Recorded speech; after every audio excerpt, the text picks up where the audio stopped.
Bonsoir à tous et à toutes. Bienvenue au Théâtre du Nord. Notre nouvelle salle de cinéma est le lieu emblématique de toutes nos rencontres et masterclass. On est ravis de vous trouver aussi chaud bouillant un dimanche soir électoral.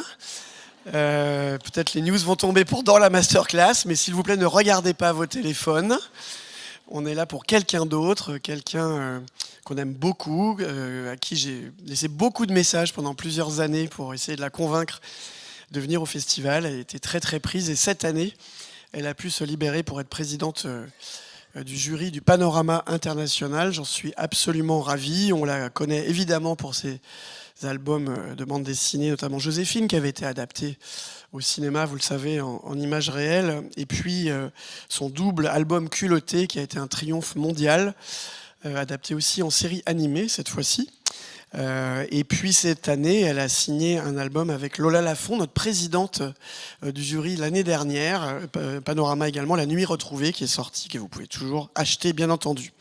Sans plus tarder, je vais évidemment l'accueillir avec la journaliste Marie Telling, qui est chef du service série à Télérama. Merci de faire un triomphe à Marie Telling et à Pénélope Bagieux.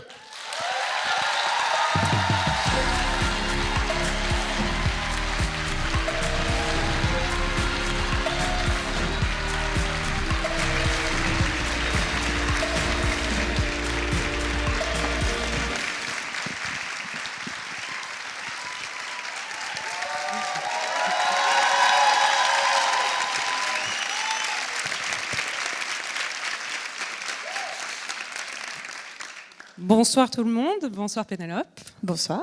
Merci à tout le monde d'être présent. Pénélope, pour vous présenter, je crois que tout le monde vous connaît ici, si on en croit cet accueil très très chaleureux, mais au cas où, vous êtes dessinatrice et autrice de bande dessinée. En 2007, vous avez lancé votre blog « Ma vie est tout à fait fascinante ». Depuis, vous avez signé entre autres une BD sur l'itinéraire de Cass Elliot, la chanteuse de The Mamas and the Papas, une adaptation de Sacrée Sorcière de Roald Dahl, ainsi bien sûr que les célèbres BD Les Culottés, adaptés en série en 2020. Et le 5 novembre dernier est paru La Nuit Retrouvée, co-signé avec Lola Lafont. Vous êtes ici à Sérimania en tant que présidente du jury international Panorama. Et c'est l'occasion donc de se retrouver pour cette masterclass pour parler un peu de votre histoire avec les séries et de comment elles ont marqué votre vie et votre travail aussi peut-être.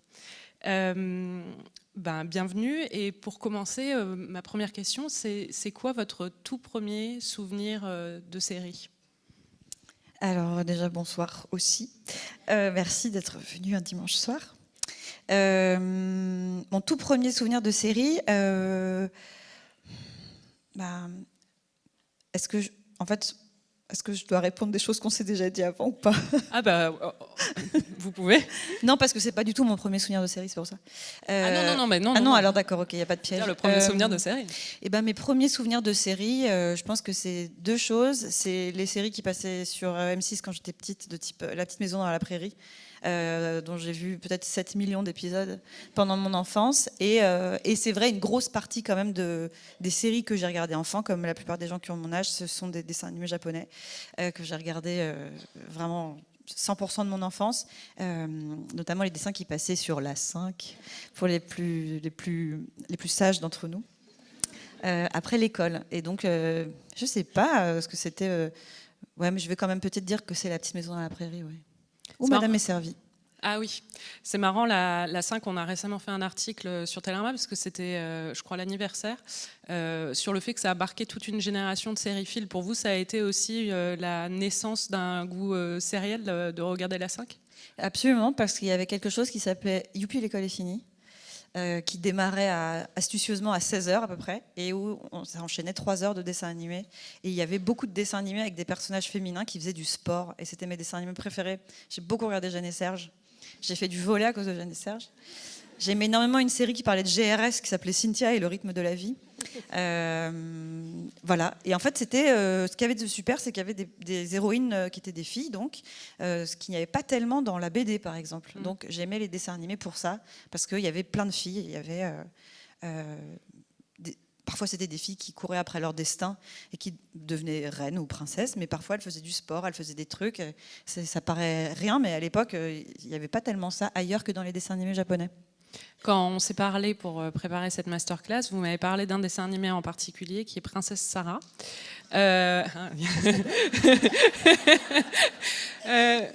Si vous deviez faire le pitch de Princesse Sarah, c'est quoi exactement l'histoire de ce dessin animé? Donc c'est un dessin animé japonais qui est sorti en 1985. Voilà, c'est ça, j'avais 3 ans. Alors, Princesse Sarah, ça va être compliqué de le résumer simplement, c'est une intrigue tellement complexe. C'est une petite fille dont le père est devenu riche en ayant des mines en Inde. Elle a été élevée comme une princesse, d'où son nom, elle s'appelle Sarah. Et son papa ne peut rien lui refuser, c'est une petite fille très gâtée, et il décide, très mauvaise idée, de l'envoyer en pension en Angleterre. Seulement là, coup de théâtre, il meurt. Et elle passe de la petite fille la plus privilégiée de sa pension, où elle a une chambre rien que pour elle, avec des belles poupées et beaux trucs. Et comme son père a laissé des dettes à la pension, elle devient servante dans la pension, à l'époque victorienne. Donc elle doit aller, par exemple, chercher des choses au marché sous la pluie, et ça la rend malade, et elle tousse, et elle fait tomber ses pommes par terre, et elle a que des emmerdes. Et heureusement, elle a quand même des alliés. Il y a quelques filles qui sont gentilles avec elle dans la pension. Il y a une très méchante directrice qui s'appelle Madame Mangin, qui est épouvantable. Et il y a une fille très méchante dans sa pension qui la déteste parce qu'elle est jalouse d'elle, et elle s'appelle Lavinia. Et elle est terrible. Et justement, on va regarder un extrait de Princesse Sarah et d'une scène où Lavinia obtient ce qu'elle mérite. C'est ça, la curation. Je vous fais la curation de cet extrait. C'est une scène qui est très importante pour moi. J'espère que ceux ou celles parmi vous qui regardez Princesse Sarah, j'espère que vous avez eu l'occasion d'aller jusqu'à cet épisode parce qu'il est extrêmement satisfaisant. J'étais debout sur le canapé avec ma sœur. Quand on a vu ça, on a fait « Oui, voilà !» C'était le catharsis de cette scène. Mais enfin, une grosse baffe à Lavinia. On est contre les violences corporelles sur les enfants, mais... Elle a un petit côté Nelly Olson, parce que vous parliez oui, de bien la sûr, petite maison bien dans sûr. la prairie. Bah, c'est oui, la même. C'est la méchante blonde, évidemment. Mais Sarah qui est là, comme ça, qui tremble, qui fait « Ah, Julien !» et bam. Ouais. Bah justement, j'allais vous demander ce que la petite Pénélope a ressenti à ce moment-là, donc une joie. Une libération, vraiment. Parce qu'elle est très très méchante, elle fait tout pour lui. Elle lui vole sa poupée, elle lui vole ses amis, elle lui vole tout. Elle est épouvantable, cette gamine. Et son père. Et en plus, ce que j'adore, c'est qu'il y a un méga silence avant. Et tout d'un coup, ça sort de nulle part, il lui en colle une. Et voilà, et ça m'a. C'est une scène un peu charnière de mon enfance. Vous disiez tout à l'heure que justement dans les dessins animés par rapport aux BD, vous trouviez des personnages féminins que vous ne trouviez pas forcément dans les bandes dessinées. Dans les séries d'enfance, vous avez parlé aussi de Madame et Servie, vous m'aviez dit aussi Wonder Woman. Dans un portrait de Libé de vous, qui date d'il y a quelques années, vous avez dit que vous étiez décrite comme une féministe tardive, mais quand on parle un peu de vos goûts justement dans l'enfance, il y a quand même cette importance d'avoir des personnages féminins, d'avoir des héroïnes, c'était déjà présent. Si l'éveil de la conscience politique est arrivé plus tard, ce besoin, il était là quand vous étiez petite ? Je ne pense pas qu'il ait quoi que ce soit à voir avec une conscience politique, le fait que quand on est enfant, qui qu'on soit, on a besoin de voir des personnages qui nous ressemblent, et que quand on n'en trouve pas, c'est très compliqué de rêver de devenir quelque chose qu'on ne voit pas. C'est très difficile de s'identifier à des gens en se disant bah, c'est encore des histoires de mecs qui font des trucs de mecs, comme dit... C'est pas moi qui dis cette expression. Mais... Et je ne pense pas que je me sois dit j'aimerais tellement trouver des personnages féminins, mais naturellement, les histoires qui tout d'un coup me happaient, en fait, c'est tout simplement parce qu'il y avait des filles dedans. Donc c'est vrai que dans la BD, j'en voyais vraiment pas trop. Bon, et Mafalda, voilà, et que ça marchait mieux du côté de la série, effectivement, en général, en live ou en dessin animé. Et justement, ce besoin d'identification, quand on grandit, c'est quelque chose que vous voulez offrir aussi à vos lecteurs ou vos lectrices quand vous écrivez? C'est quelque chose auquel vous pensez? Non, pas du tout. Déjà parce que j'ai pas l'impression d'écrire pour des enfants ou pour des jeunes filles. En fait, j'écris vraiment pour moi, en fait. Donc, je pense pas trop. Après, le besoin d'identification, il peut être à l'âge adulte aussi. Hein. Oui. Mais non, en fait, vraiment, il faut. En général, quand on écrit vraiment pour soi, de manière assez égoïste.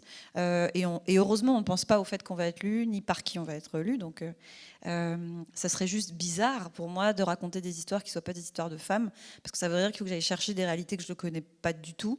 Et disons que mon neutre à moi, ce sont les personnages féminins par défaut. Donc, mais en tant que lectrice, c'est vrai que je m'identifie plus facilement à des personnages féminins, et puis je pense, en vieillissant, je m'identifie aussi plus à une écriture féminine. C'est-à-dire que aussi bien dans le roman, dans la BD même d'ailleurs, je trouve que c'est une écriture vraiment différente quand c'est raconté par des gens qui vivent les choses eux-mêmes, et elles-mêmes en l'occurrence. Donc moi en tout cas j'aime bien m'identifier aux personnages que je lis ou que je regarde dans les séries. Il y a un autre personnage, c'est celui d'Angela Chase, qui était dans Angela 15 ans. Vous l'avez regardé à quelle époque, cette série ? À 15 ans. À 15 ans. Et ça a représenté quoi pour vous à ce moment-là, de voir ce personnage qui est donc joué par Claire Danes à l'époque toujours. Enfin bon, la série s'est arrêtée depuis. Hein. Elle n'a duré qu'une saison, mais pourquoi cette série a eu de l'importance pour vous ? C'est une série qui a eu de l'importance, je pense, pour pas mal d'ados qui ont eu la chance de la regarder quand elle passait. C'était quand même une série un peu particulière parce que donc il y a eu effectivement qu'une saison, très peu d'épisodes en fait, même si moi j'ai eu l'impression que ça a duré très longtemps, mais non.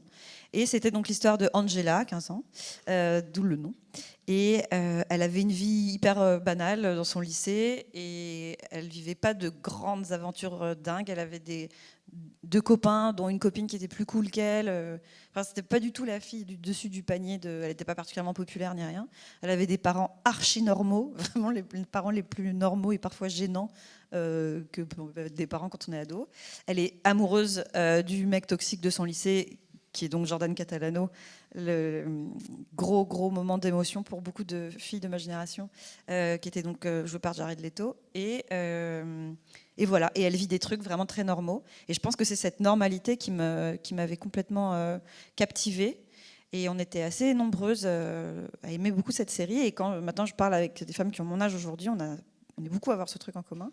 Et ce qui est marrant, c'est que j'ai voulu en re-regarder. Et moi, dans mon souvenir, les parents et les adultes en général étaient vraiment complètement à côté de la plaque, un peu relous et comprenaient rien à rien. Et quand je regarde la série maintenant, enfin les épisodes que j'ai regardés, je trouve qu'Angela est insupportable. Et que bien sûr que ses parents, oui. Enfin voilà, c'est fou comme c'était si bien écrit, que c'était écrit par des gens qui étaient capables à la fois de reconvoquer leur vraie sensation d'adolescence pour réussir à être juste, et en même temps qui a été des adultes, qui savaient écrire bien des adultes. Donc vraiment, c'est un exemple d'écriture pour moi, cette série. Il y a une scène culte qui a marqué une génération tout entière. C'est une scène où il se passe quelque chose de bouleversant pour Angela et pour tout le reste de sa vie. On va la voir d'abord. Qu'est-ce que j'étais contente pour elle. Oui, parce qu'il est nul, il veut pas vraiment dire qu'il est avec elle, il est avec elle mais il n'est pas avec elle, il veut pas qu'on les voit ensemble, et puis un jour quand même, il lui prend la main, quoi. Il lui prend la main devant tout le monde, sous les yeux de ce pauvre Brian Krakow qui est amoureux d'Angela et qui souffre en silence avec ses bouclettes. Voilà, oui, c'était beau, mais moi j'étais vraiment, c'était merveilleux, c'est si bien vu. Et pourtant, quand on voit ça aujourd'hui, le rythme est, j'imagine, par rapport aux séries d'ados de maintenant, c'est hyper lent. Enfin, mais je sais pas, il y avait un truc très réel. En plus, évidemment, il y a tous mes doudous, la musique, les chemises à carreaux. Vraiment, non, je t'ai plus, c'est ma time capsule préférée, c'est parfait. Et puis c'est un rêve d'adolescente d'être choisie devant tout le monde, quoi, devant tout le lycée. Bah ouais, par Jared Leto en plus. Ouais, en plus par Jared Leto, c'est vrai. C'est quoi une bonne héroïne de série pour vous ?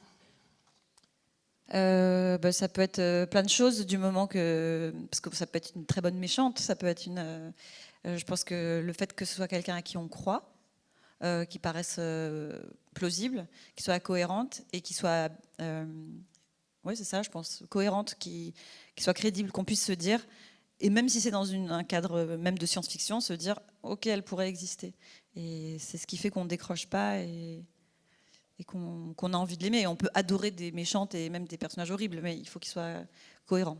Il y a quoi comme personnage horrible que vous adorez ? Des méchantes que j'aime. Qui j'aime bien comme méchante ? Qui sont des grosses méchantes de série qui sont quand même super ? Cersei Lannister, ouais, on pense à elle évidemment, en même temps c'est tellement bien joué. Et voilà, c'est marrant, à la cérémonie d'ouverture, on a regardé 2 épisodes de The Testaments, qui est la suite de Handmaid's Tale, et il y avait la comédienne dont j'ai évidemment oublié le nom, qui joue Tante Lydia. Anne Dowd. Waouh. On voit qu'on est à Sérimania. Et elle a dit un truc que j'ai trouvé hyper intéressant, c'est qu'on lui demandait comment est-ce qu'on continue à jouer Tante Lydia, qui est ce personnage qui est affreux, qu'on déteste, est excellente méchante, tiens, Tante Lydia, voilà, épouvantable. Et elle disait en l'aimant et en ayant de l'empathie pour elle. Et j'imagine que pour les comédiens et les comédiennes, rentrer dans la peau d'un personnage épouvantable en se disant, ok, je vais comprendre son point de vue, comprendre pourquoi elle est méchante, et pas la juger, et pas la détester moi, ça la rend, ça lui donne du corps, quoi, ça lui donne du relief. Donc les bonnes méchantes, elles sont jouées par des actrices qui doivent bien intégrer, j'imagine, leur backstory. Et je pense que dans le cas de Cersei, bah oui, elle a aussi une grosse vie pourrie à la base, et donc ça a dû être pris en compte pour être bien joué. C'est pas pour autant qu'on a de la peine pour elle, mais on a quand même des moments de la peine pour elle. C'est dur d'être amoureuse de son frère. Dur, coup dur du destin. Non, mais quand elle traverse la ville en se faisant cracher dessus et se faisant insulter, voilà, on se dit, c'est bon, elle a payé, là, ça, on a compris. On arrive à avoir de l'empathie pour elle. Quoi. Oui, c'est vrai. C'est un peu comme la baffe de Lavinia, mais plus longtemps.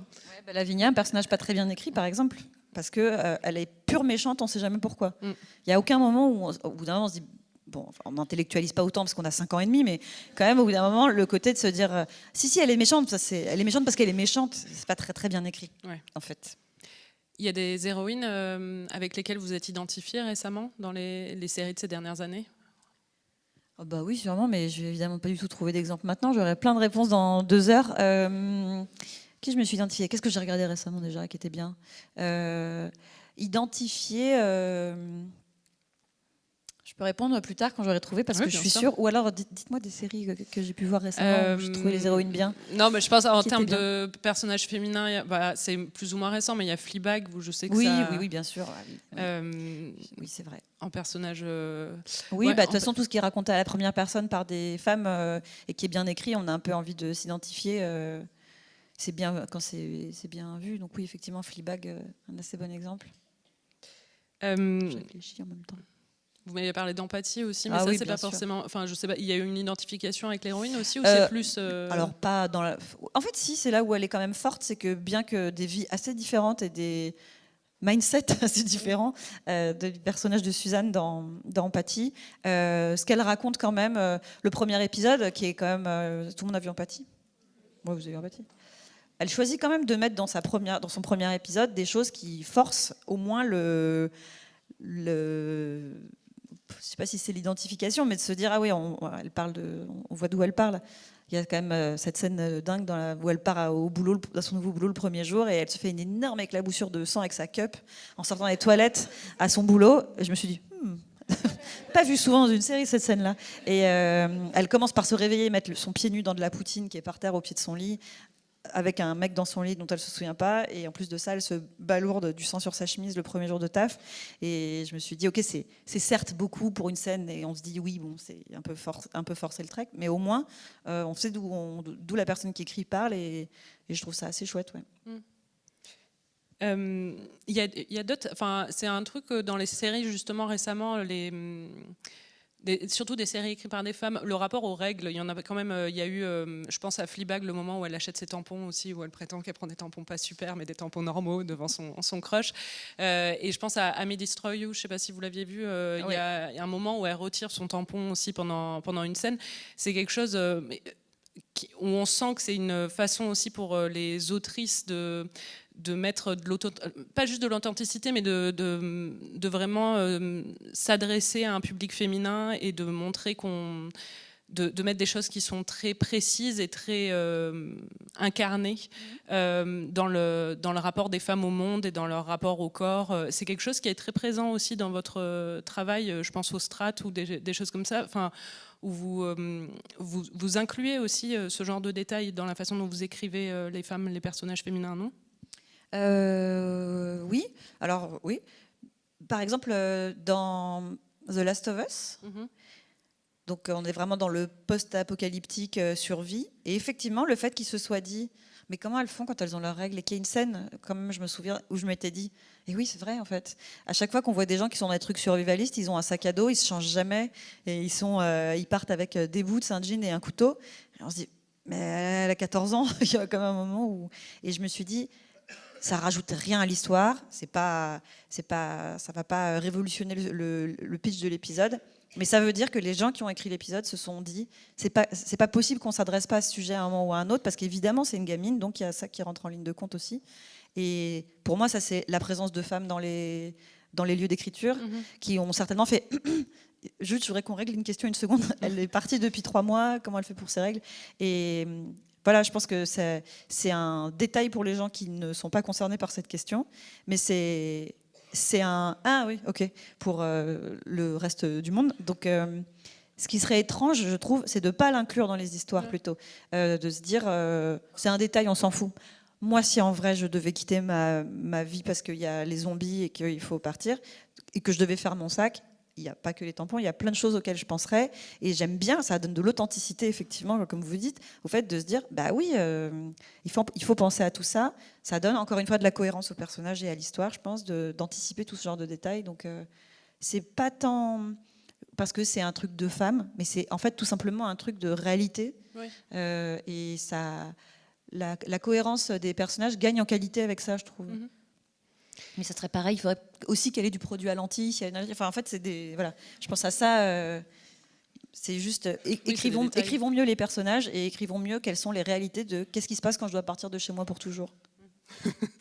Dans les séries de votre enfance aussi, il y en a une qui est une série de Martha Kaufman et David Crane qui n'est pas Friends, qui est leur série la plus connue, mais qui est Dream On, qui est une sitcom qu'ils ont écrit avant.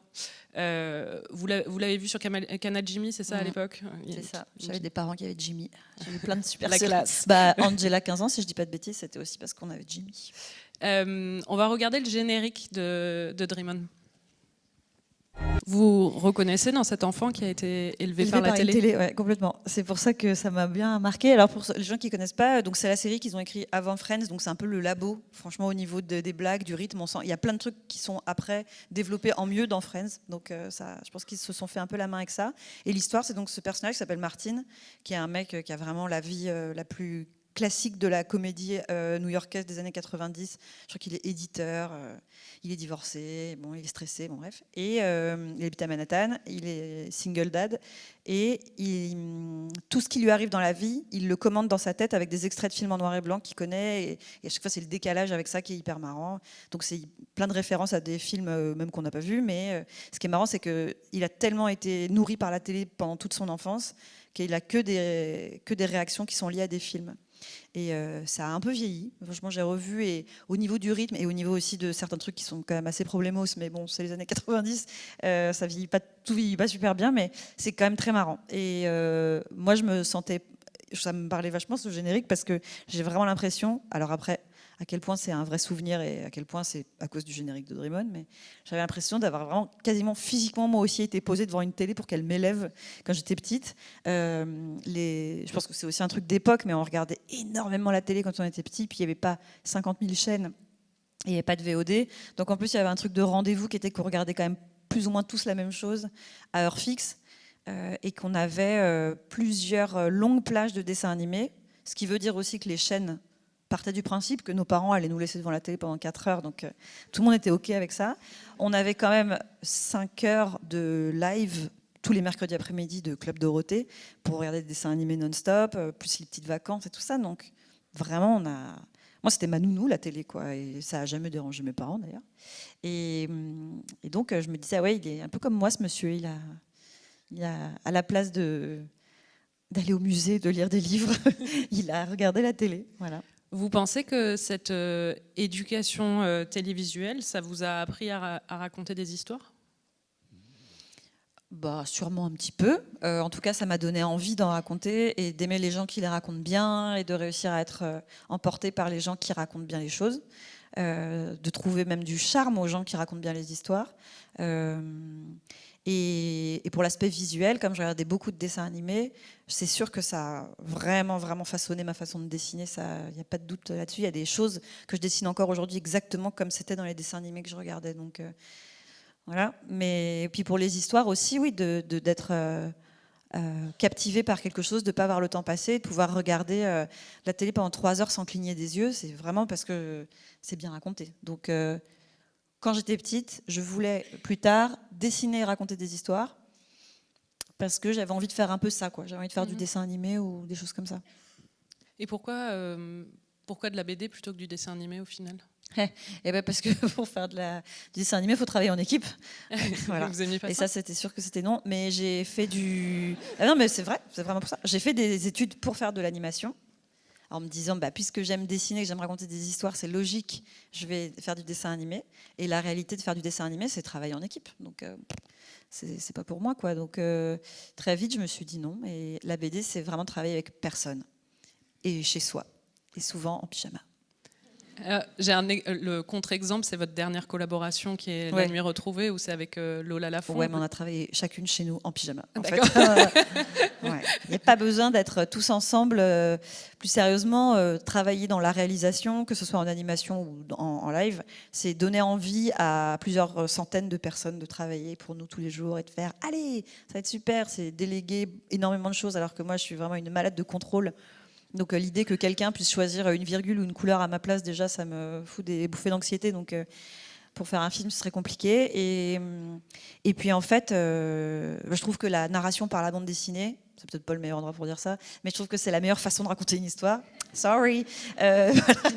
Donc il n'y a rien qui surpasse la BD en fait en termes de narration. Pourquoi?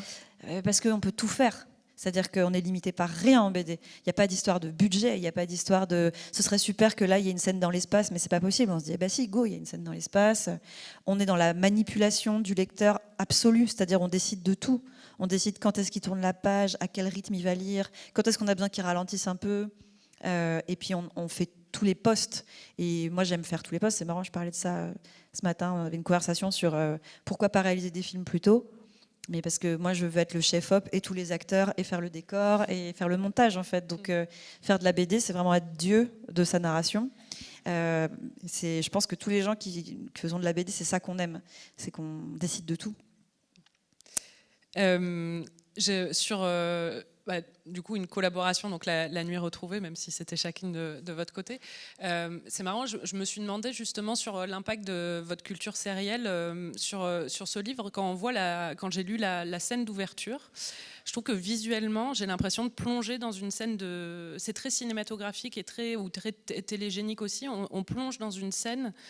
donc c'est une scène de cuisine familiale où on est en train de cuisiner, c'est une mère et ses 3 enfants qui sont en train de cuisiner et on rentre tout de suite dedans et il y a quelque chose de très télégénique. Ça m'a fait penser à une série en fait, ça m'a même fait penser un peu à la scène de The Bear où ils sont tous en train, même si c'est pas du tout, c'est pas une famille toxique, oui, et c'est pas mieux, c'est pas aussi stressant, c'est beaucoup plus chaleureux et tout ça, mais il y a cette espèce d'émulation comme ça et de rapidité aussi. Que j'ai trouvé très, très télégénique. Vous pensez qu'il y a une filiation entre justement cette culture que vous avez de série, du fait d'avoir été élevé par la télé, qui peut se retrouver, quelque chose qui peut se retrouver aussi dans la façon dont vous dessinez, la façon dont vous pensez les images? Ce qui est sûr, c'est que la matrice des histoires qui se créent dans ma tête est plus télévisuelle que littéraire, dans le sens où la scène que moi j'ai en tête, au début, quand j'appuie sur play et elle se déroule, quoi. Et je l'entends, il y a une musique, pas de la musique, mais il y a une musicalité des dialogues, d'une phrase, de rythme, un bruit, une porte qui claque, etc. Et c'est beaucoup plus proche de ce type de mise en scène que je pense évidemment pas en case de BD, mais même pas en texte. Par exemple, je commence pas par écrire un texte et après je le découpe et tout ça. J'ai jamais réussi à bosser comme ça. J'ai une scène dans ma tête et après j'essaye de la transformer en narration elliptique, donc la bande dessinée, qui est choisir 5 moments clés ou 6 moments clés pour retranscrire toute une scène qu'on a dans la tête, faire confiance au lecteur pour qu'il connecte les points et que là où on a laissé de l'ellipse entre 2 cases, il comprenne ce qui se passe entre les 2 cases. Et voilà, et choisir les moments jalons de l'histoire. Mais ça, au démarrage, dans ma tête, c'est une scène qui effectivement est plus cinématographique qu'autre chose. Et en l'occurrence, pour cette scène-là, je voulais une scène hyper chaotique et chaleureuse. Et c'était un mélange je voulais qu'il y ait de la tomate, que ce soit chaud, qu'ils ne se parlent pas très bien, mais qu'en même temps, on sente qu'ils s'aiment, et qu'ils soient à moitié passe-moi le sel, et en même temps, voilà. Et du coup, ce petit chaos dans ma tête, il a effectivement un truc très télévisuel. Ouais. Oui. Au sujet de Dream On, c'est aussi l'occasion, cette série, de parler de votre rapport aux États-Unis, à la pop culture américaine qui vous a nourri et qui a nourri votre jeunesse et votre adolescence. Non, et vous avez même fini par vivre aux États-Unis pendant 4 ans, c'est ça ? Je me demandais comment on réconcilie justement cet amour de la pop culture américaine aujourd'hui, voilà. Alors que justement, enfin, en grandissant dans les années 80, 90, 2000, les États-Unis, il y a un rêve américain qu'on consomme à travers les séries, à travers la politique américaine aussi, quand c'était Obama ou des choses comme ça. Et d'un coup, aujourd'hui, comment est-ce qu'on vit justement cet amour de la pop culture américaine quand les États-Unis, c'est le théâtre d'une montée du fascisme et que ça fait plus du tout rêver, quoi. Non, c'est vrai. Je pense que la mythologie qui est constituante de ce qu'on est quand on a... Je pense que c'est plus du tout le cas pour les gens jeunes d'aujourd'hui, par exemple. Ça fait plus rêver parce qu'ils n'ont pas connu ça. Mais nous, quand on était petits, on voulait être américain. Enfin, c'était cool. On voulait faire Halloween et avoir des teddy et jouer au baseball, quoi. Et moi, je me souviens que quand j'étais petite, par exemple, mon film préféré, c'était Grease. Et c'était mon film préféré quand j'avais 5 ans. Je le regardais tous les jours. Et j'avais envie de pleurer quand je voyais ma fête de l'école, à côté de la fête de l'école qui est à la fin de Grease. Et je me disais, mais j'habite dans un pays tellement nul, quoi. J'étais dégoûtée. Il n'y a pas de voiture qui vole. Et ils faisaient des balles de promo et j'étais vraiment dégoûtée, quoi. Et je me disais, mais putain, mais nous, c'est vraiment pourri la France. Et je me disais, c'est ça que je veux, moi, je veux être américaine. Et donc, c'était ce que je disais que je ferais comme métier plus tard. Je serais américaine. Et c'est vrai. Et j'avais une collection d'objets à l'effigie de la Statue de la Liberté. Quand même, donc il y avait un truc déjà. Et c'était cool parce que tout était cool. Ils avaient les meilleurs groupes, les meilleurs films, tout était cool. Ils étaient mieux habillés. Enfin, voilà. Donc tout ce qui venait. Et puis à l'époque, on n'avait pas tellement de trucs qui venaient des États-Unis, sauf quand on avait genre, j'ai un oncle, il est allé aux États-Unis, il m'a rapporté des Converse. Enfin, il y avait un truc aussi. On avait un petit côté un peu. On était un peu leur soviet, quoi. C'est que quand on avait des trucs qui venaient des États-Unis, on était waouh, c'est classe, ouais, c'est américain, c'était cool. Et ça n'est plus du tout le cas, évidemment, voilà. Mais ça nous paraissait fou. Et je pense que ce qu'étaient les États-Unis à cette époque-là, c'est toujours du passé mythologique qui existe encore aujourd'hui. Ça n'a pas changé. C'est quand je sais pas, quand les gens regardent des séries des années 90 des États-Unis, personne ne fait le lien avec ce qu'ils sont aujourd'hui. En plus de ça, c'est une version fantasmée de l'Amérique, c'est de la fiction, mais ils ont été ça et ça sera toujours dans notre cœur. Et peu importe ce qu'ils sont maintenant. Par ailleurs, effectivement, c'est un spectacle désolant ce qui est en train de leur arriver, mais il y a aussi beaucoup notamment justement dans le milieu des gens qui écrivent, etc., il y a quand même une forme de résistance très forte à ça. Et je pense ça n'a jamais été cette Amérique-là qui nous a fait rêver de toute façon. C'est-à-dire que il y avait déjà, aujourd'hui, ils sont les méchants des séries des années 90 en fait. Tout ce qui est hyper bigot, réac et conservateur, ça existait, c'était les méchants de la fiction. Et maintenant, c'est juste eux qui tiennent plus les rênes. Mais donc c'est toujours pas les gens qu'on aime, quoi. Donc ouais. J'arrive assez bien à me dire. Je pense que ce qui est dommage, en revanche, c'est que ça influe beaucoup sur les décisions politiques liées à l'écriture et que, je ne sais pas si vous avez vu ces stats passer, mais c'est terrible. Par exemple, la suppression du nombre de personnages LGBT dans les séries, qui vraiment, ça s'écrase complètement parce que les gens qui ont l'argent et qui décident de ce qu'on met dans les programmes veulent plus faire de vagues et qu'on va éviter des sujets polémiques, on va annuler des séries quand on estime qu'elles sont trop niches alors que simplement ça raconte des histoires différentes. Donc malheureusement, ça a un impact direct sur la façon dont on construit des imaginaires aussi. Ça m'inquiète plus que de me dire je préférais les Américains d'avant, quoi. C'est que je me dis, bah oui, mais en fait, c'est quand même eux qui mettent beaucoup d'argent dans les fictions. Et en fait, le fait de dépolitiser tout, pour moi, c'est un peu ça le danger. Mais je le pense aussi à propos de la France. Hein. Ça, il n'y a pas de problème. Le problème de dépolitiser la fiction, c'est qu'à la fin, on oublie un peu où est le Nord et où est le Sud, quoi. Mais voilà. Vous parliez vous disiez qu'on était les soviets des États-Unis. Ça me bien fait que cette phrase ne soit pas gardée. Non, mais ça me fait une transition. Je pensais à voix haute. Vraiment, je ne pense pas du tout. Non, mais ça me fait une transition toute trouvée quand même pour la prochaine série, parce que quand je vous ai demandé quelle était la série que vous regardiez le plus souvent, la réponse m'a beaucoup surprise parce que c'est Tchernobyl. Donc une mini-série de HBO sur la catastrophe de Tchernobyl. Pourquoi vous tournez encore et encore vers cette série ? Alors, je pense que c'est vraiment une des meilleures mini-séries qui ait jamais été écrite. Je ne sais pas si beaucoup de gens parmi vous l'ont vu, mais si vous ne l'avez pas vu, vraiment, faites-vous ce cadeau, même si ce n'est pas très feel good, clairement. Mais faites-vous une nuit de Tchernobyl. C'est extraordinaire. C'est vraiment... de toute façon, mettez le premier épisode et vous serez obligé de regarder tout parce que c'est tellement bien fait. C'est vraiment une super série, très bien écrite, très bien réalisée, très très bien jouée. Même si, oui, les Russes parlent anglais avec un accent anglais. Voilà. Et non, mais c'est vrai que ça sort un peu du truc, mais en fait, au bout d'un moment, on se dit oui, bon, d'accord, voilà, il parle anglais, next, c'est pas grave. Mais à part ça, elle est vraiment super. Et Tchernobyl fait partie aussi de la mythologie de notre enfance. Pour nous, je sais jamais ce qu'on est, nous. On n'est pas les millennials, on est ceux d'avant. Gen X. Les Gen X. Je crois. Voilà, nous aussi, on a eu le nuage qui s'est arrêté à la frontière. Donc ça fait partie de notre vie. C'est une série qui en plus a donc une esthétique années 80 très forte. Et au-delà de ça, la façon dont c'est raconté, la démesure de la catastrophe, de la mauvaise gestion, de tout, et c'est tellement prenant, tellement haletant. Et j'ai l'impression qu'ils n'avaient aucune limite de budget pour faire cette série. Donc vraiment, même la reconstitution de la centrale, c'est terrifiant. Elle est vraiment... incroyable cette série. Et à chaque fois que j'entends parler de Tchernobyl, d'une manière ou d'une autre, je re-regarde la série. Et c'est une passion que je partage avec mon mari.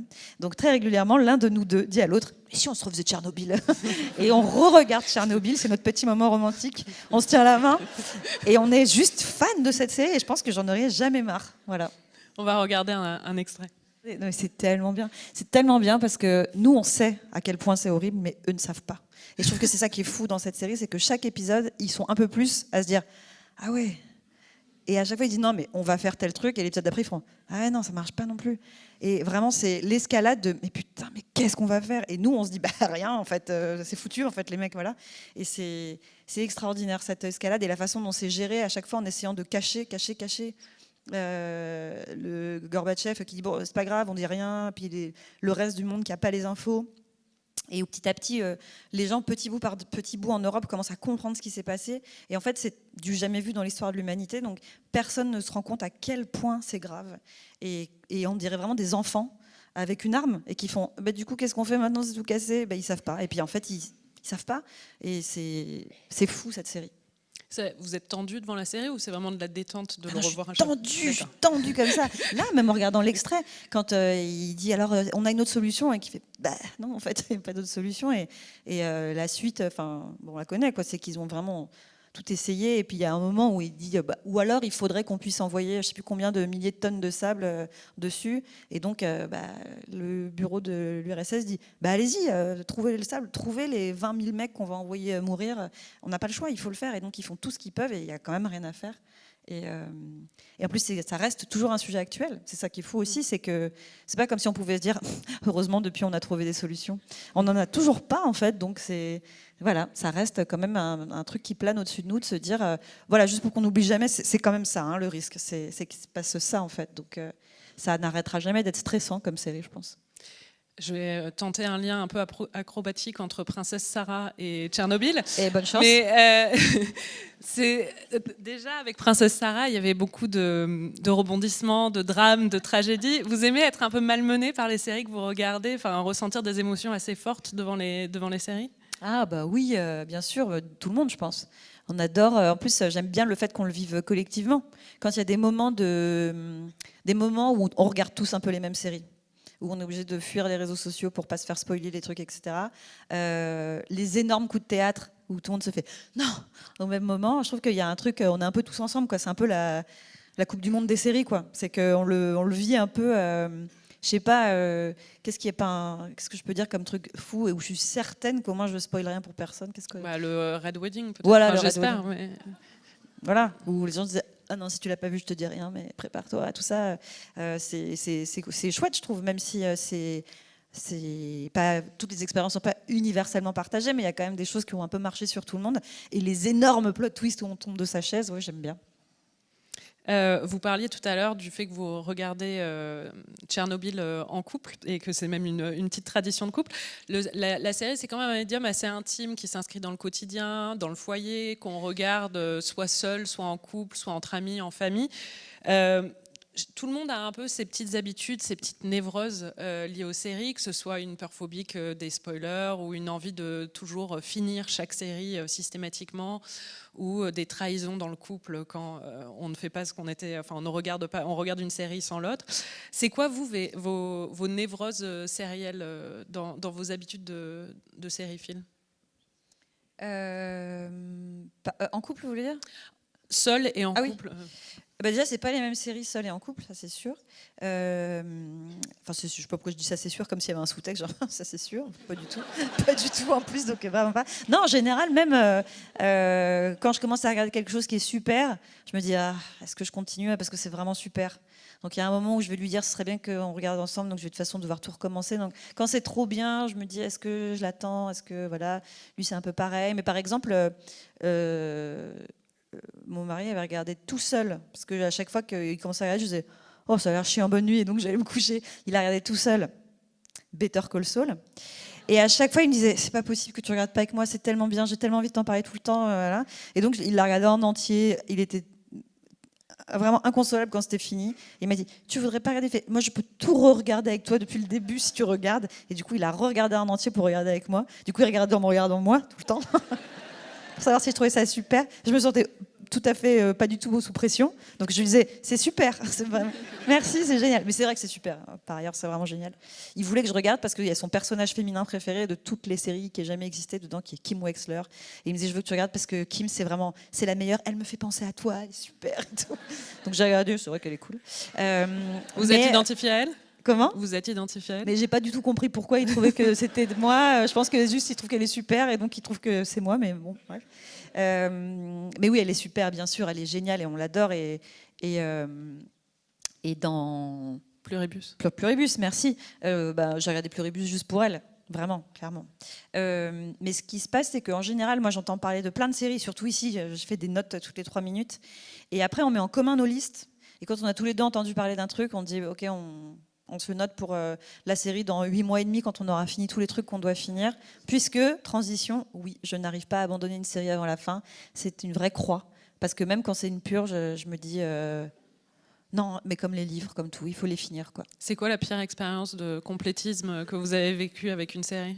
Eh ben, très mauvaise idée, ne faites pas ça chez vous. On a décidé de re-regarder Lost. Ne faites pas ça. Oh, la tannée, mais quelle tannée. Putain. Déjà, il y a un truc qui ne se fait plus, c'est qu'il y a donc 29 épisodes par saison. C'est interminable. Et en fait, c'était pendant le confinement. Bon. Et je ne sais pas pourquoi l'un de nous a dit on a besoin d'évasion, on se referait pas Lost. Et quelle idée de merde. Et en fait, c'est une série qui n'a pas été écrite à l'époque où on bingeait les séries. C'était clairement fait pour regarder un épisode par semaine. Donc un tiers de chaque épisode, c'est rappeler ce qui s'est passé dans celui d'avant, en gros. En fait, il se passe que dalle. En fait, on pourrait résumer toute cette série en 5 minutes, je pense. Et en plus, bon ça, je pense que vous êtes beaucoup à avoir vu Lost quand même, vous savez qu'il y a des pistes qui sont abandonnées en cours de route. Et quand on regarde tout, on s'en rend vraiment compte, quoi. C'est qu'on se dit, mais en fait, c'est n'importe quoi. Mais vraiment, ils font n'importe quoi. Et donc à la fin, c'était vraiment aller au turbin, quoi. C'est qu'on finissait dit, on se dit bon, tu sais ce que c'est, hein, allez, saison 5, épisode 14. Et vraiment, c'était oh là là, mais ça va jamais qu'on vienne les chercher, qu'ils meurent, qu'ils découvrent qu'ils sont morts, je sais pas, mais qu'on en finisse parce que c'était bien trop long. Et pendant ce temps, il y avait des super séries qui sortaient. Et nous, on était là, eh non, putain, on regarde Lost, quoi. Et en plus, les gens disaient, alors, vous regardez quelque chose en ce moment? On fait, on regarde Lost, quoi. C'est chiant. Et pourquoi Lost? Non, pourquoi vous imposez ça? Pourquoi vous avez besoin de finir? Je vous le demande. Bah, je sais pas. Je sais pas. Non, mais parce que il y a un sentiment de, je sais pas. Hein. Non, mais c'est intéressant. C'est un truc. Est-ce que c'est un truc judéo-chrétien? Je sais pas. De se dire, non, t'as commencé, tu finis. Je sais pas. Mais en fait, il faudrait pas. J'imagine que les gens, par exemple, quand on est journaliste série, évidemment qu'on fait pas ça. On commence un truc et. Ah bah non. Au bout de combien d'épisodes on se dit qu'on peut lâcher? Ça dépend si on doit écrire la critique. Je pense qu'il faut quand même regarder s'il y a une saison entière. Si on a la première saison, oui, on va quand même essayer d'aller jusqu'au bout, mais sinon non, au moins 3 épisodes. Ouais. Ouais, 3, c'est honnête, quoi. On a donné sa chance au truc, Oui. mais parce qu'il y a plein de séries dont les gens disent alors tu vas voir, la Oui, première c'est ça. saison c'est un peu lent, bah merde, en fait, on n'a qu'une vie, quoi. Bah, c'est ça, pour les séries procédurales d'avant, au bout de 3 épisodes, c'était facile de voir, Ouais. d'avoir une petite idée, mais c'est vrai que maintenant, il y a des plot twists au bout du 6e épisode, et on nous dit qu'il faut vraiment tenir jusqu'au 7e ou des choses comme ça. Donc, moi, j'ai dit ça à tout le monde pour Pluribus, qu'il fallait regarder le 7e. Donc, Ah, mais c'est bien dès le début, Pluribus. oui, je suis d'accord, mais il y avait le 7e, pour moi, c'était... Alors, ouais, mais contre-théorie par rapport à ça. D'accord. Certes, il y a des plot twists, épisode 6 et tout, mais est-ce que maintenant les séries sont pas un peu obligées économiquement de mettre le paquet dès l'épisode 1 pour pas être annulé, et du coup l'épisode 1 c'est et que le but c'est qu'il démarre super fort. Est-ce qu'il y a tant que ça maintenant encore des séries qui prennent leur temps et où il faut attendre 3 épisodes avant que ça démarre? Bah non, je pense que c'est pour ça que Pluribus a été un tel un choc aussi, même esthétique, à la fin de l'année dernière, parce que c'est une série qui impose un rythme différent. Mais parce que Vince Gilligan il fait ce qu'il veut. Oui. Maintenant il pourrait faire une série sur l'annuaire, on lui dirait vas-y. Exactement. Mais c'est vraiment ça, c'est le seul qui peut se permettre de faire un Better Call Saul pareil. Quand même la série la plus lente, mais de manière super, mais il faut avoir fait Breaking Bad avant pour que la chaîne donne les clés et dise fais ce que tu veux, j'imagine. Ouais, mais la tendance aussi, c'est de mettre des petites scènes d'ouverture où on fait un flash forward dans le temps, où on montre quelqu'un va mourir, tenez jusqu'à ce moment-là.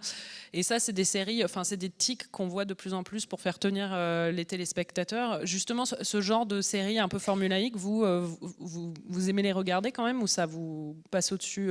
Lesquelles, pardon? Des séries un peu...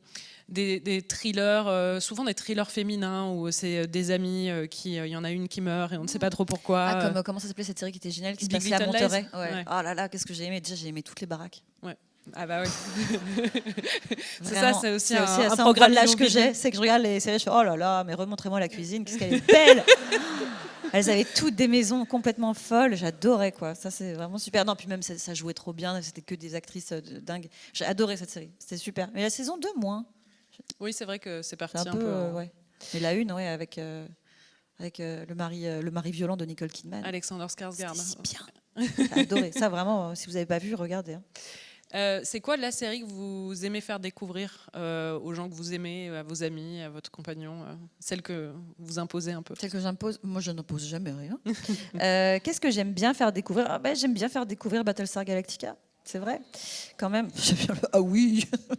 Bah oui, parce que c'est super. Et j'aime bien faire découvrir parce que les gens qui pensent qu'ils n'aiment pas la SF, ils aiment Battlestar Galactica parce qu'en fait, c'est dans l'espace, mais ça pourrait être sur une île déserte. Ça pourrait être n'importe où. C'est juste un groupe de gens qui doivent survivre ensemble et il n'y a plus qu'eux. Et donc maintenant, comment on s'organise? Comment des gens vont spontanément être un peu les leaders, d'autres vont se révéler être des gens qui ne sont pas faits pour vivre en société. Bon, alors effectivement, il y a les Cylons, donc c'est cool, mais je trouve que cette série, c'est plutôt une espèce de, je sais pas comment dire, de microcosme humain de survie que je trouve super. C'est beau, je trouve que ça n'a pas trop vieilli visuellement, ce qui est quand même pas mal pour une série qui se passe dans l'espace avec des robots. Et voilà. Et donc, je possède le coffret intégral DVD, ce qui n'est pas le cas de beaucoup de séries, mais parce que j'aime bien pouvoir le montrer et le regarder en partant de zéro avec les gens. Je comprends. Vous ne faites pas que regarder des séries. Vos livres, les culottés, ont aussi été adaptés en série. Comment ça s'est passé, cette adaptation? À quel point vous avez été impliqué dans l'adaptation? Donc c'était pour France Télévisions et c'était en 2020. On vous a contacté. Enfin, comment ça s'est passé justement? Alors en fait, ça s'est passé comme c'est souvent le cas avec les BD, c'est qu'il y a plusieurs... pas toujours plusieurs, je ne sais pas pourquoi je dis ça comme ça. Parfois, il y a des gens qui proposent d'optionner la BD pour en faire quelque chose, et après on décide avec qui on le fait, en gros. Et pour Culotté, je me disais que je voulais que ce soit des gens que je trouve super humainement, et du coup je suis allée prendre un café avec les productrices différentes, et il y a une équipe avec laquelle vraiment ça a matché tout de suite, parce que je me suis dit ok, on est ensemble. Elles ont envie de dire la même chose et de prêcher la même bonne parole que moi. Donc ça va être très bien. Après, j'ai aussi rencontré les scénaristes et les réalisatrices qui allaient travailler dessus. Et le fait qu'elles aient décidé, alors que c'était quand même une grosse série avec un gros budget, parce que c'était une série de France Télé, donc c'est tout de suite... et puis c'était pour une tranche enfant, donc ça allait être un gros truc pour eux. Et elles ont quand même décidé de confier les clés de cette série qui allait faire travailler je ne sais pas combien d'animateurs dans des studios à 2 toutes jeunes réalisatrices qui sortaient de l'école. Et en se disant, on leur fait confiance, allez les filles, vous allez y arriver. Donc ça m'a assez séduite aussi, j'avoue. Et quand j'ai lu les pitchs des épisodes, c'est en fait adapter de la BD en animation. Ce qui est compliqué, c'est qu'il faut écrire beaucoup plus que ce qui a été écrit dans la BD. Parce que dans la BD, on peut se permettre de dire, voilà, hop, saut dans le temps, je raconte pas ce qui s'est passé, on s'en fout. Bon, il n'y a pas vraiment de décor, je fais un fond orange et puis les gens ils comprendront. Voilà. On peut être hyper flemmard en BD, alors qu'en anime, non. Il fallait combler tout ce que moi j'avais pas raconté, faire plus de recherches, faire plus de décors, etc. Et donc, il fallait en fait réécrire, clairement. Et il faut aussi trouver des façons astucieuses visuellement de faire les transitions, de faire le temps qui passe, etc. Et je trouvais qu'il n'y avait que des bonnes idées, qu'elles avaient la bonne lecture politique du livre et l'envie de dire les bonnes choses aux jeunes publics qui allaient voir ça. Et donc, en fait, elles ont vraiment fait la série dans leur coin. Moi, j'ai regardé régulièrement, mais plus par enthousiasme que pour avoir mon mot à dire. C'est arrivé pour 3 épisodes, je crois, que je disais ouais, ça, c'est pas exactement ça, mais c'est tout, vraiment à peine, à peine. Et c'était sur des points d'histoire ou de... Non. C'était moi, mes épisodes de Culotté, ils sont toujours construits autour de un point central qui est le moment de bascule où le personnage décide que ça suffit et qu'à partir de maintenant, on va faire les choses à sa façon. Elles sont toutes construites comme ça, les histoires. On monte jusqu'à ce point-là, il y a cette scène-là et après, il y a la suite. Et donc, elles sont, et on s'en est pas parlé, mais elles ont aussi construit leurs épisodes comme ça. Et donc, à chaque fois, il fallait qu'elles identifient bien quel était le moment de bascule dans la vie de ces femmes-là. Et c'était là-dessus que parfois on n'était pas d'accord.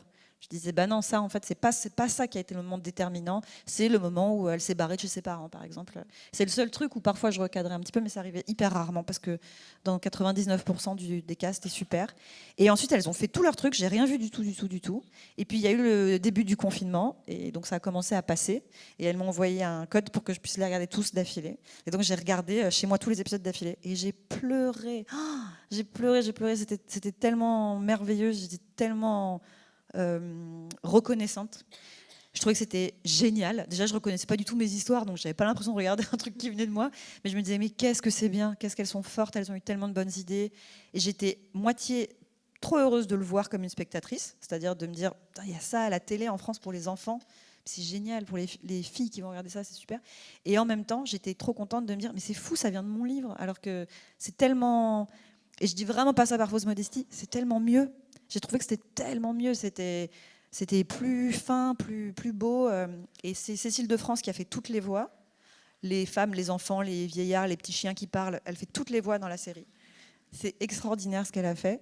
Et donc vraiment, je me suis dit, ok, j'ai eu la meilleure version de on adapte mon travail, quoi. C'est que ça pouvait pas être mieux. Donc j'étais trop contente. Et je suis restée copine avec tous les gens qui ont travaillé sur cette série parce que vraiment, quel travail. On va voir un extrait qui est un extrait de l'épisode sur Josefina van Gorkum, qui est une aristocrate catholique néerlandaise qui est tombée amoureuse d'un protestant au 19e siècle. C'est quoi? Ouais. Le moment de bascule ici, c'est le mariage? Non, c'est le moment où elle se barre de chez ses parents et elle se dit tant pis, fuck it, on va se marier quand même. C'était un de ceux sur lequel vous aviez eu un désaccord justement sur le moment de bascule. Pas sur celui-là. Vous dites que c'était tellement mieux la version animée que votre BD. Ça vous a donné envie de retravailler, de réadapter, de voir votre travail adapté à nouveau à l'écran? Je trouve que Culotté, ça s'y prêtait bien parce que c'est des épisodes en fait déjà tout prêt pour être adapté. Donc sur du long, oui, pourquoi pas. Après, c'est pas un truc que je veux voir. C'est pas une fin en soi et c'est pas non plus une étape. C'est pas une cerise sur le gâteau d'un livre, quoi. Parce que ça peut être décevant aussi. Mais quand c'est fait super bien, c'est génial. Mais ça peut aussi être un peu raté. Je pense qu'en animation, ça demande quand même beaucoup de travail, de choses qu'il faut rajouter, parce qu'il n'y a pas d'acteur pour le porter, donc ça veut dire que les réals qui décident de s'emparer d'une BD et d'en faire de l'anime, ils vont à la fois devoir coller à un style graphique, ce qui est quand même une contrainte, c'est-à-dire qu'il faut qu'on reconnaisse le dessin, et Donc, et en même temps qu'ils inventent tellement de choses, alors que je pense que quand on l'adapte en live, on peut vraiment partir sur autre chose. On peut se dire j'ai aimé l'histoire, mais elle va se passer à une autre époque, je pars complètement sur autre chose. Moi j'aime bien les adaptations en live en fait aussi pour ça. Je pense que ce qui est bien pour l'autrice, l'auteur du livre d'origine, c'est de vraiment donner les clés, de ne pas se mêler. Moi je milite pour ça. Je pense que les scénaristes et les réalisateurs et les réalisatrices en série comme en cinéma sont des gens qui ont envie d'écrire, qui ont des histoires à raconter eux-mêmes. Et le fait qu'ils aient choisi d'adapter quelque chose d'existant, ça ne veut pas dire qu'ils ont envie de le recopier tel quel. Ça veut dire qu'ils ont envie, au travers de cette histoire, de raconter quelque chose qui est à eux. Et donc, s'ils sont contraints de coller à quelque chose, je pense qu'ils font des choses pas géniales. Donc, en revanche, leur dire, on s'est rencontrés, on se dit, allez, top, là, je te fais confiance. Maintenant, fais ton truc et je vais pas me mêler, je vais pas venir voir ce que tu fais. Surprends-moi. Je pense que c'est une bonne façon de le faire. Tout à l'heure, vous parliez de ce que la BD permet que la série ne permet pas. Qu'est-ce que la série permet que la BD ne permet pas, peut-être ? Déjà de créer une sérialité, c'est-à-dire de créer un rendez-vous, du suspense, de faire des coupes à des moments et de se dire et là je les laisse mariner pendant une semaine. J'imagine que c'est un vrai plaisir d'écriture aussi de choisir où est-ce qu'on coupe, comment on séquence l'histoire, ça doit être assez chouette. Et puis de toute façon ce que ça apporte de faire une version filmée de quelque chose, c'est aussi de se laisser surprendre par des interprétations. C'est sûr que se dire ok mais les personnages ça va être joué par des gens, c'est que c'est eux qui vont en faire quelque chose. Donc on peut être, j'imagine, émerveillé de ce que les comédiennes et les comédiens proposent et apportent. Donc ça doit se faire surprendre par des propositions de jeu, d'interprétation, de plein de choses. En fait, ça doit être des moments très émouvants, je pense, pour quelqu'un qui a écrit l'histoire. Alors que c'est sûr que là, la palette de possibilités de jeu dans mes BD, c'est moi. Donc j'en connais les limites, on va dire. C'est-à-dire que j'ai des personnages qui peuvent aller...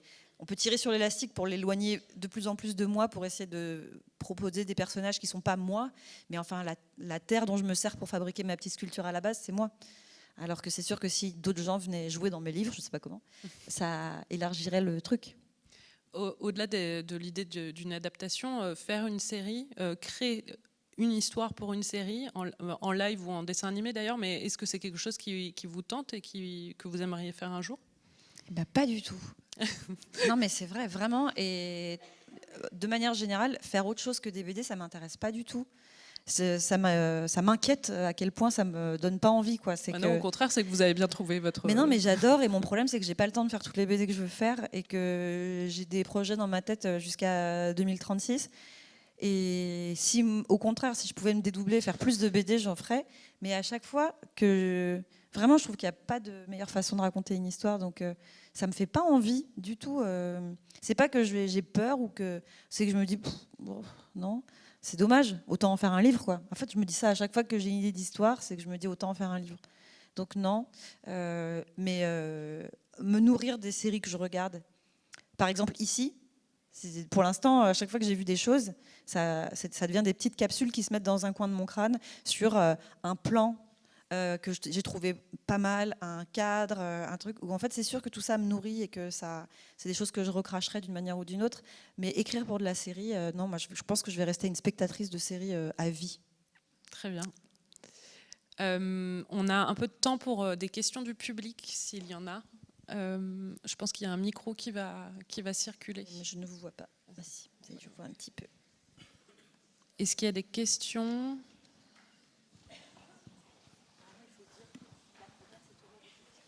Comment ?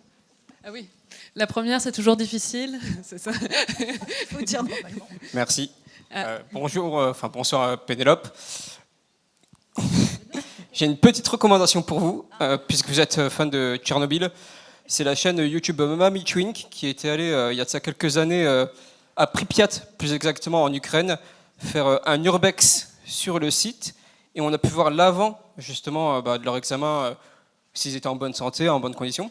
Le milieu qui était extrêmement bien expliqué par rapport au fait que on visitait tous les salles, les endroits où les élèves étudiaient, les vies. Tout était abandonné, où la nature avait repris ses droits. Et là après, où ils débriefaient leur retour. Et merci pour cette conférence et cette masterclass. Merci. Est-ce qu'il y a d'autres questions ? Oui.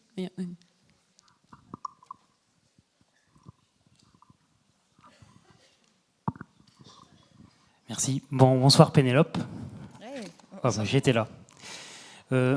Série Mania oblige, vous avez parlé beaucoup de vos inspirations de séries, mais quelles sont vos inspirations de bande dessinée, du coup? Mes inspirations de bande dessinée, j'en ai pas tellement, hein, parce que je lis de la BD beaucoup, et donc c'est évident qu'à un niveau inconscient, des choses que je vois influent ma façon de raconter les choses, mais je pense qu'il y a des années décisives quand même dans ce qu'on peut considérer comme de l'inspiration, et le fait que la BD soit la grande absente de ces années dans ma vie, je pense que ça a laissé un vrai trou. C'est que si, j'adorais Gottlieb, voilà, j'adorais les Dingos Dossiers, j'adorais Gottlieb, mais c'est tout en fait. J'aimais pas la BD et qu'est-ce qu'il y a? Vous aimez pas la BD? J'aimais pas la BD, non non. Ah non, vous j'aimais. aimiez pas. Non, maintenant j'adore. Mais quand j'étais petite, j'aimais pas, ça m'intéressait pas et les seuls BD qu'il y avait chez moi c'était Tintin et j'aimais pas Tintin, donc voilà. J'avais l'impression que la BD c'était toujours des histoires d'aventure. Des mecs qui font des trucs, qui ont un chien. Enfin, je sais pas, il y avait des trucs. Enfin, globalement, je me disais, ça m'intéresse pas. Et je trouvais ça beaucoup moins cool, que Princesse Sarah. Donc voilà, j'avais pas envie de regarder ça. Et je trouvais ça drôle. Voilà, je trouvais ça drôle. Les BD marrantes, je trouvais qu'elles étaient vraiment marrantes. Gottlieb, je le trouvais à hurler de rire, je le trouve toujours à hurler de rire. Mais du coup, ça a très peu, je pense, influencé ma façon de raconter les histoires. Et c'est plus tard, quand j'en ai lu, à partir de mes 25 ans, j'ai commencé à lire de la BD. Et je me suis dit, ah, d'accord, en fait, c'est comme ça qu'on doit faire. Mais je pense que c'était trop tard. La façon de construire l'histoire dans ma tête, les dés étaient jetés, quoi. Donc, je pense qu'en fait, il y a peu de BD qui m'ont influencé. Voilà, désolée. Pas de souci. Merci. C'est une réponse honnête, au moins. Voilà. Est-ce qu'il y a d'autres questions? Ah oui. Oui. Bonjour. Bonjour. Merci pour ta conférence, c'était super. Merci. Moi, je te suis depuis ton premier blog en 2007, donc j'ai beaucoup d'émotions à te voir en vrai. Moi, ma question, c'était plus sur ta carrière et le fait de t'être vraiment, d'avoir toujours été dans la BD depuis le début et surtout d'avoir poursuivi cette carrière pendant de nombreuses années. Je sais que les carrières artistiques en ce moment, elles sont pas évidentes par rapport au climat politique, économique et qu'on a de moins en moins les moyens de se lancer dans ces carrières-là. Qu'est-ce que tu donnerais comme conseil aux jeunes qui veulent se lancer dans ce type de carrière artistique? Tu sais ce qu'on dit, c'est vraiment difficile de donner des conseils quand ça marche pour toi. En fait, parce que je vais pas te dire lance-toi, fais le saut dans le vide, parce que c'est hyper facile de dire ça depuis ma position méga confortable où il n'y a plus de vide, donc ça va. En plus, moi, j'ai commencé à un moment qui était effectivement très différent, où il y avait, je sais pas, je pense qu'il y avait moins, à la fois il y avait peut-être moins d'opportunités, mais à la fois il y avait aussi moins de canaux d'attention pour les gens, donc c'était plus facile aussi, je pense. Moi, je me suis lancée à l'époque des blogs. Je pense qu'aujourd'hui, ce n'est plus possible parce que ça n'existe plus. Mais moi, il y a plein d'autrices de BD, par exemple, que je découvre parce que je regarde les BD qu'elles font sur Insta. Donc, je crois quand même encore vraiment au fait de montrer son travail abondamment et gratuitement, le temps que des gens s'habituent à ton travail et te suivent. Après, malheureusement, la visibilité ne paye pas le loyer, comme on dit. Donc, c'est pas non plus une solution en soi de faire de la BD sur Insta. Donc, je n'ai pas vraiment de conseils à donner, mais j'ai quand même un conseil à donner, pas forcément pour se lancer dans la BD, mais pour se lancer dans le fait d'écrire des histoires et de créer des histoires. C'est que souvent, ce qui freine aussi, c'est qu'on a l'impression, moi j'avais l'impression, qu'il y a des gens qui ont une formation ou en tout cas un parcours qui fait que pour eux, c'est plus facile parce qu'ils ont une expertise. Ils ont fait les bons trucs, ils sont vraiment auteurs, ils sont vraiment scénaristes, ils sont vraiment, alors que toi, j'écris des trucs. Eux, ils sont écrivains et toi, t'écris des trucs. Et il faut longtemps pour se dire, non, c'est autant mon activité que la leur. Parce qu'on attend un moment de validation qui va nous donner un aplomb, quoi, de se dire, maintenant, c'est certifié, je suis vraiment professionnel. Et en fait, quand tu montres ton travail beaucoup, notamment en le montrant sur Insta, par exemple, le fait qu'il y ait des gens qui te lisent, qui aient hâte de lire la suite et qui aiment ton travail, fait de toi une professionnelle. Voilà. C'est que moi, si je m'étais dit beaucoup plus tôt, en fait, s'il y a des gens qui te lisent, c'est que tu es autrice. C'est quand même ça le concept, c'est qu'à partir du moment où il y a une personne qui aime bien ce que tu fais et qui dit hâte de lire la suite, bon bah c'est bon en fait. Et comme c'est des métiers qui fonctionnent quand même beaucoup à la confiance en soi et un peu au toupet, quoi, à se dire allez, bah, mon histoire elle est peut-être pas révolutionnaire, mais elle vaut autant la peine d'être racontée que celle des millions de gens qui racontent des histoires pas toujours très intéressantes non plus. Donc go. Ben, je pense que ce qui peut te manquer, c'est de te dire pourquoi mon histoire plutôt qu'une autre, pourquoi ma voix plutôt qu'une autre. Et en fait, c'est parce que c'est sûr qu'il y a quelqu'un qui a envie de lire ce que toi t'écris et où ça va vraiment connecter, où il va se dire un peu tout ce qu'on se dit depuis tout à l'heure, se dire oh, c'est fou, moi c'est exactement pareil. Ou c'est pas du tout pareil, mais je comprends carrément cette psychologie, etc. Donc dès que tu as des gens qui aiment ce que tu fais, ça veut dire que c'est bon, il faut y aller, quoi. Donc il faut trouver les gens, il faut trouver tes gens. C'est un peu ça la difficulté, quoi. Donc, c'est pas vraiment un conseil du coup, mais c'est trouve tes gens. Cette phrase, en plus, est grammaticalement pas géniale, mais ouais, ça marche mieux en anglais. Find your people. Voilà. Ah, il y a une question ici, au premier rang.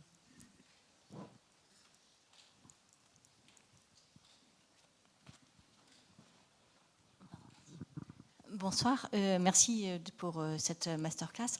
J'avais une petite question par rapport à ce que vous avez dit. Vous avez dit que vous n'aimez pas travailler en équipe, vous avez travaillé plutôt toute seule. Alors je voulais savoir comment ça se passe là à Sérimania en tant que présidente du jury. C'est douloureux. Non, pas du tout, pas du tout, pas du tout. Très bien cette question. Alors écoute, on est jour 2. Pour l'instant, ça va super bien. Repose-moi la question vendredi.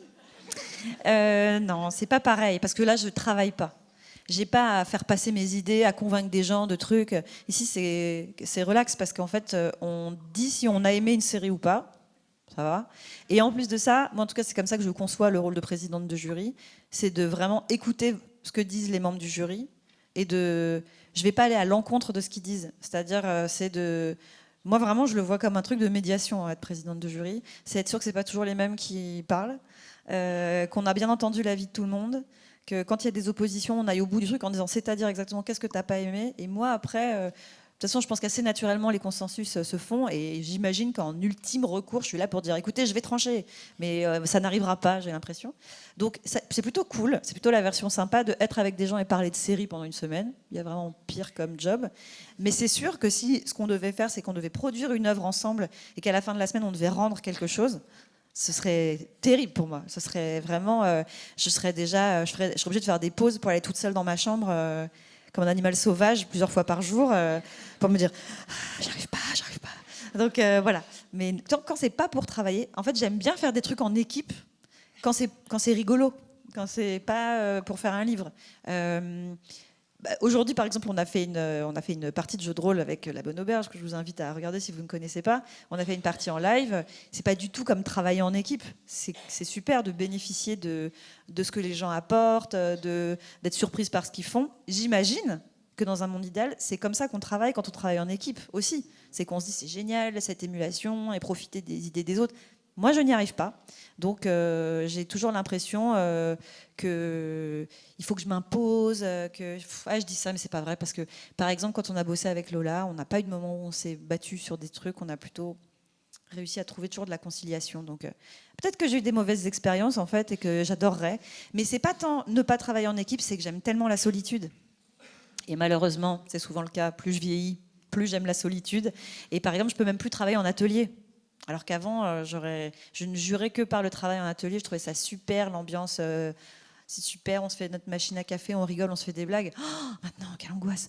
Avoir des gens pendant que je travaille, à part les chats, plus personne ne peut être autour de moi quand je travaille. S'il y a quelqu'un qui est présent dans même la pièce dans laquelle je travaille, si j'entends une respiration, je ne peux pas travailler, quoi. Donc, c'est plutôt de devenir vraiment un vieil ours, mon problème, que de ne pas pouvoir travailler en équipe. Mais pendant une semaine de jury, ça va. Pour l'instant. On croise les doigts. Je ne bute personne avant la fin. Ouais, je sais pas. Il y a une question juste ici. Il y en a peut-être une autre. Ah, il y en a une en haut aussi, je crois. Mais on ne t'oublie pas. Ta question. Bonjour. Déjà, je voulais vous dire merci. Moi, j'ai 26 ans, je vous ai découvert, je devais avoir 18 ans. Et c'est très important de lire des histoires comme celle que vous faites à cet âge-là, et que le fait que vous participez aussi à toute une génération d'autrices féministes. Donc merci déjà. Et je voulais savoir si vous voyez une différence justement entre aujourd'hui et quand vous avez commencé à faire de la BD, dans la production, dans la réception de vos œuvres, voilà, sur le propos, on va dire, plus féministe. Voilà, c'est ça ma question. Elle est bien. Hein. Ouais, bien sûr que je vois une différence. J'ai sorti ma première BD en 2006, 20 ans. Aïe, aïe, aïe. Oh, le coup de pelle dans la gueule. Ça fait 20 ans. Je vais digérer cette info déjà, excusez-moi, je suis un peu choquée. C'est parce qu'on parlait ce matin au travail, cette année ça va faire 10 ans que Culotté est sorti. Et déjà je me disais mais non. Et je comptais, je disais ah mais si. Et en plus ça fait 20 ans que je fais de la BD, putain. Oui, ça a tellement changé. Ce qui a changé le plus pour moi, c'est que je ne me sens plus seule. J'étais pas seule à l'époque. Il y avait énormément de femmes qui faisaient de la BD déjà, bien avant moi, pendant, tout le temps. Mais elles étaient mises chacune dans un coin, sciemment ou pas, je ne sais pas. Ça nous donnait l'impression qu'on était à chaque fois toutes seules. Et quand on a commencé à se mettre en commun, à se fédérer, on s'est rendu compte qu'on était très nombreuses en fait. Mais jusque-là, on pensait qu'on était, c'est le fameux syndrome de la Schtroumpfette. Voilà, qu'on était la fille au milieu des garçons. Et en fait, pas du tout. Et d'être ensemble, de mettre nos expériences en commun, de se dire tiens, certains trucs toi aussi c'est marrant, ah bah tiens moi aussi, ça m'a fait énormément de bien, ça m'a amené vers le travail de ces autrices là aussi, et j'ai découvert une mine d'or de talents d'écriture de bande dessinée. Soyons honnêtes, ces dernières années les très très bonnes BD que j'ai lues plutôt été écrites par des autrices. Quel talent en fait, et pourquoi? Parce que quand on n'a pas la parole pendant voilà le temps, le jour où on dit « t'as pas des histoires à nous raconter ?» Bah oui, j'en ai des histoires à raconter. Valable pour les femmes, mais aussi pour toutes les personnes qu'on tient un peu éloignées des lieux d'écriture, en fait. Quand enfin ces histoires-là et ces vécus-là commencent à être racontés, c'est d'une qualité folle, parce qu'il faut rattraper le temps perdu, quoi. Donc ce qui a changé, c'est l'impression de plus du tout seul, mais alors plus du tout seul, d'être en collectif, en syndicat, en tout ce que tu veux, qui fait que c'est une voix qui peut porter très fort la voix des autrices BD. On l'a encore constaté, comme d'habitude, cette année avec le Festival d'Angoulême. C'est que quand les autrices ont dit ben nous on n'ira pas en tout cas, voilà, eh ben il n'y a pas eu de festival, voilà. Et ça, je peux te dire qu'il y a 20 ans, ça aurait pas été. En fait, on aurait déjà pu le faire il y a 20 ans, mais jamais ça nous aurait traversé l'esprit de faire un truc pareil. Et quelle chance d'être une autrice en 2026. Et parfois, je pense à celles qui ont été autrices dans les années 90, 80. Et quand j'en parle avec elles, moi j'ai des copines autrices de BD qui sont plus âgées que moi, qui me disent mais ma pauvre, mais si tu imaginais ce que c'était 10 ans avant encore, c'était l'enfer. Donc je me dis, la route se pave quand même positivement pour la suite. C'est toujours pas facile d'être une autrice qui démarre aujourd'hui, je dis pas ça. Et je pense qu'il y a les mêmes... il y a quand même des gens qui sont toujours là et qui font que c'est toujours compliqué pour les autrices. Mais en tout cas, au moins, il n'y a plus l'impression d'être seule au monde, quoi. Ça, c'est super. Voilà. Surtout que chez les jeunes autrices, il y a quand même vraiment tellement d'autrices talentueuses. C'est tellement fou, ce niveau qu'elles ont. Il y avait une question devant, je crois. Ah oui, ici. Je sais pas où est le micro. Ah, devant, juste ici. Oui. Ah oui, d'accord, ok, super. Merci. Pardon. Bonsoir, déjà merci beaucoup effectivement pour cette masterclass et merci pour votre travail qui est effectivement très inspirant. Voilà, Les Culottés, c'est évidemment incroyable et j'avais adoré la série aussi, donc je suis très contente de savoir qu'elle vous a plu aussi. Et merci beaucoup pour les strates aussi qui m'a vraiment bouleversée. J'avais une question justement sur le jeu de rôle. Vous parliez de La Bonne Auberge. Je voulais savoir comment ça vous inspirait dans votre travail, parce que je trouve que là aussi, il y a très peu de limites en réalité, à part celle du MJ éventuellement, mais qui est souvent un peu dépassée en général par ses joueurs et joueuses. Donc je voulais savoir comment ça vous inspirait aussi. Est-ce que c'est aussi un espace de liberté que vous aimez explorer? Parce que je trouve aussi qu'il y a un aspect un peu sériel avec le côté campagne. Voilà, donc je voulais avoir un peu votre avis sur ça. Ouais, moi j'ai du mal à faire le lien entre ce que je fais en BD et mes loisirs en général. J'y vois pas de lien. Cependant, c'est sûr que ça transpire. C'est-à-dire que ce qui est sûr, c'est que ce que j'aime faire dans la BD, c'est aussi ce que j'aime faire dans le jeu de rôle. J'aime ce que j'aime faire et ce que j'aime qu'on me fasse faire. C'est-à-dire, j'aime quand c'est des campagnes qui sont riches en détails. J'ai beaucoup de chance puisque c'est le cas dans La Bonne Auberge. Que ce soit bien raconté, que les personnages soient bien écrits, que les gens avec qui je jouent bien, c'est-à-dire incarnent bien les personnages, que je puisse y croire, et que ce soit un champ de liberté, d'improvisation et de création et d'imagination sans borne. C'est aussi pour ça qu'on aime faire du jeu de rôle en général. C'est pour ça que les gens qui commencent le jeu de rôle jeunes développent ça. C'est un merveilleux endroit pour exprimer ça. Pour autant, par exemple, j'ai pas du tout envie de faire une BD qui a un rapport avec le jeu de rôle ou qui soit dans un univers fantastique et tout ça. C'est que, en général, j'aime pas mélanger les choses que j'aime et les choses que je fais. Et moi, je suis un peu la championne des activités extrascolaires. J'adore, j'ai plein de passions, plein d'activités, plein de trucs. Je fais 1000 trucs, mais j'aime bien que ce soit à l'écart du travail parce que je pense que je veux pas abîmer mes passions et mes loisirs. Je veux pas les abîmer avec du travail parce que je veux jamais être à un moment en train de me dire allez, page 37. J'ai pas envie en fait. Je veux que ce soit toujours, sachant que mon boulot c'est pas non plus aller à la mine quoi. Déjà c'est cool, mais il faut pas qu'il y ait de la contrainte dans les moments qui sont de la joie quoi. Et faire du jeu de rôle c'est une grande source de joie et allez, on pense à rien. Et je pense que tisser des ponts entre les deux et me dire hey, ça pourrait être pas mal dans une BD, je vais vraiment je vais flinguer le plaisir je pense, donc non, mais faire coexister les deux, ouais. Je comprends. Et juste une deuxième petite question, oui, est-ce que vous avez vu la série Est-ce que vous avez vu la série Dark sur Netflix? La série Dark? Oui. C'est un adjectif ou la... C'est une série qui s'appelle Dark. Non, c'est quoi? Eh ben, regardez là, il y a une centrale nucléaire. Donc, je tente. Je parlais de ça quand je parlais de mes passions. Ma passion pour le nucléaire. C'est une excellente série. Si vous aimez les twists et tomber de votre canapé, c'est incroyable. Ah ouais? C'est sur Netflix. Il y a 3 saisons. Les 3 saisons sont géniales. Oui, j'entends des oui, c'est trop bien. Il y a plein de fans. Voilà, regardez cette série, vraiment. On a le temps juste pour une dernière. Merci. Petite je question, le note. Je crois qu'il y a une main qui s'est levée là-bas. C'est pour moi ou... Là-bas. Oui, non, il y en avait. Pardon, excusez-moi. Allez. Sinon, je réponds super vite, comme ça on en fait 2. Voilà. Je réponds par oui ou par non. Qui commence du coup je me lance. Bonsoir Pénélope. Merci pour votre présence.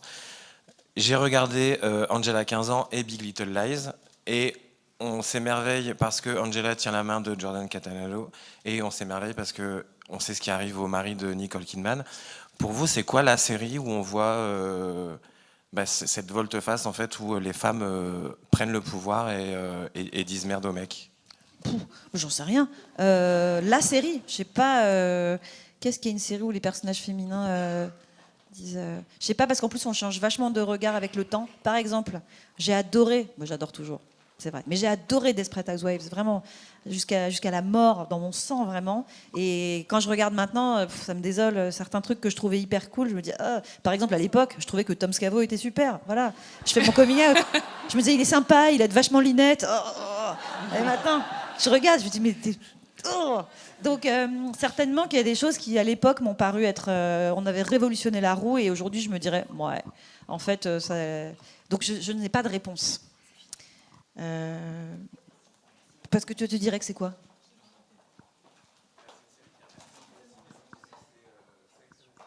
Ah ouais, mais tu vois, j'ai raté le coche, moi. J'ai jamais regardé. Ouais. Oui. Mais je te dis, j'ai raté le train de Sex and the City, moi.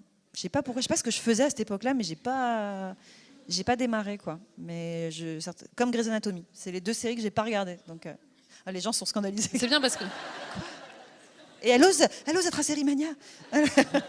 Présidente, j'ai même pas vu. Ouais. C'est pour le prochain confinement. Ouais. Et il y avait une petite main là-bas. La dernière question. Crie-moi ta question. Non, ne crie pas. Ah non, on peut. Quel suspense. Je suis désolée. Il y a un événement juste après, donc on est obligé de finir maintenant. Merci. Merci Pénélope.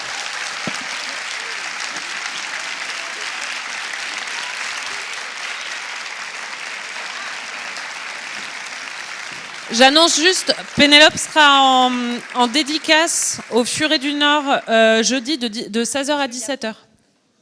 Oui, je serai en dédicace jeudi, venez.